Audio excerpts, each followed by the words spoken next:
साथियों, जो लोग सीना तान कर मैदान में कातिलों की भांति शेरों की तरह लड़ते हैं, वही जंग फतह कर पाते हैं। जो कायरों की तरह मुंह छिपाकर घरों में बैठते हैं, वह कभी जंग फतह नहीं कर पाते, ना ही उनको कुछ हासिल होता है। हमारे उत्तर प्रदेश के राशन विक्रेता भाइयों का भी यही हाल है। इस कड़वे वचनों को मुझे बोलने के लिए आज मजबूर होना पड़ा, क्योंकि हमारे देश के राज्य गुजरात में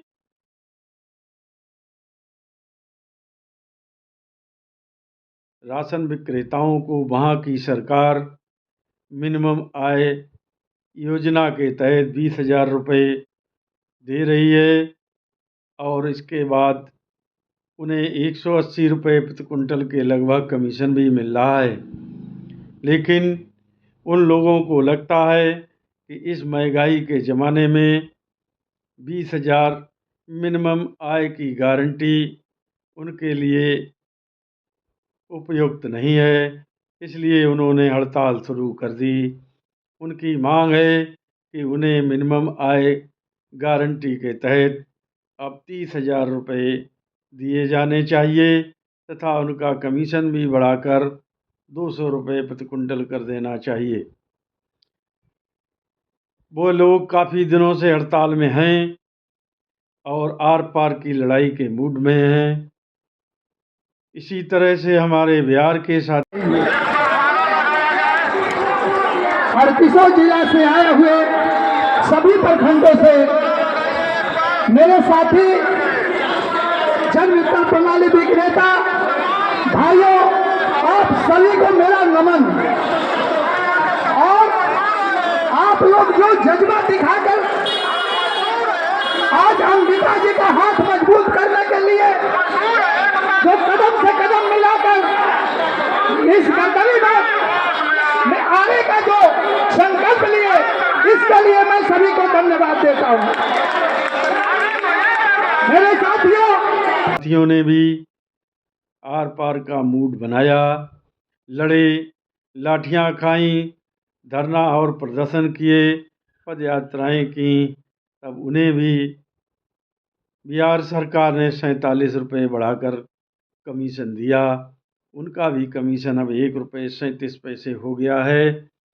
लेकिन हमारे उत्तर प्रदेश के 80,000 राशन विक्रेताओं के कानों में जूं तक नहीं रेंगी, ना ही गुजरात की कोई शिक्षा उनके काम आई, ना ही बिहार सामने है उसका कोई उदाहरण उन्होंने देखा।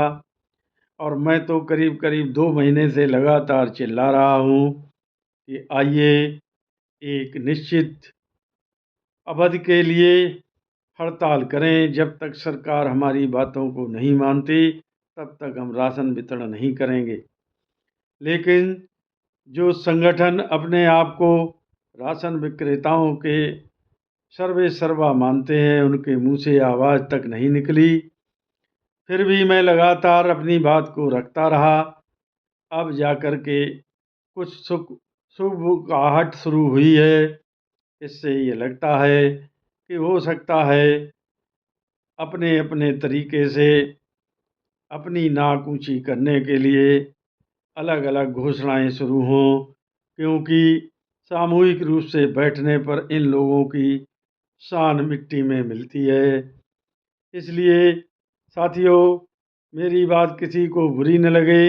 मैं तो ये चाहता हूँ कि सभी लोग एकजुट होकर, चाहे छोटा हो चाहे बड़ा हो, उसका संगठन भले ही एक ज़िले तक सीमित हो, उसको भी बुला के बैठाइए और एक रणनीति तय करिए।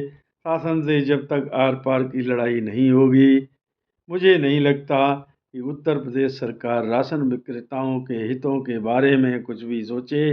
हाँ, उत्तर प्रदेश शासन में बैठे हमारे अधिकारीगण नित नए राशन विक्रेताओं को परेशान करने के हथकंडे अपनाते हैं तथा कोई न कोई कानूनी पत्र हम लोगों के सामने आ जाता है।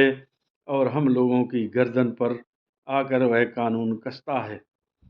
इससे होता यह है कि हमें लोगों को जो कुछ भी इधर उधर से आता जाता मिलता है वह सब इन्हीं की सेवाओं में चला जाता है। फिर भी हम लोग खुश हैं, कोई भी किसी तरह से आर पार लड़ाई के मूड में नहीं है। तो साथियों, आपको कायरों की ज़िंदगी मुबारक। मैं इस तरह की कायरता में विश्वास नहीं रखता। मुझे तो मज़ा आता है कि मैदान जंग में दो दो हाथ किए जाएं। या शहीद होंगे तो अमर हो जाएंगे, नहीं शहीद होंगे तो कुछ हासिल होगा। मेरी बात किसी को बुरी लगी हो तो क्षमा करें। नमस्कार, जय हिंद, जय भारत।